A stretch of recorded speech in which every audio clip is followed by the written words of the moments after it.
আল্লামা সাহেব কেবলা ফুলতুলি রাহমাতুল্লাহ আলাইহি সৈয়দপুরের জমিনে নারে রিসালাত ইয়া রাসূলুল্লাহ বলার অপরাধে ওনাকে মারতে মারতে মুমূর্ষ করা হলো। তখন এই মৃত্যুর পূর্ব মুহূর্ত পর্যন্ত, অজ্ঞান হওয়ার পূর্ব মুহূর্ত পর্যন্ত সাহেব কেবলা ইয়া রাসূলুল্লাহ বলে জিকির করতেছিলেন। কঠিন সময় পর্যন্ত তিনি আল্লাহ রসুলকে ভুলে যান নাই।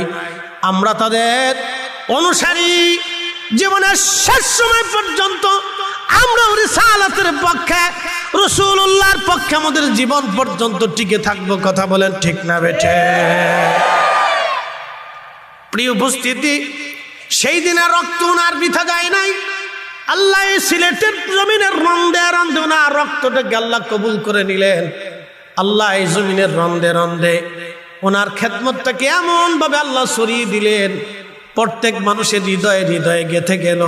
শুধু গেথে যায় নাই, ওনার অবর্তমানের বড় আজও কোটি কোটি সিলেটবাসী, কোটি কোটি সুন্নি মুসলমানের হৃদয়ে আল্লামা সাহেব কেবলা ফুলতুলি এখনো বেঁচে আছে।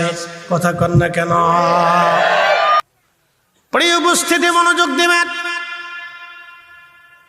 হাজিরিন, কুলাউড়াবাসী, হযরতে সাহাবা ইকরামের কথা যেমন আমরা এখনো স্মরণ করি, আউলিয়া ইকরামের কথা এখনো স্মরণ করি,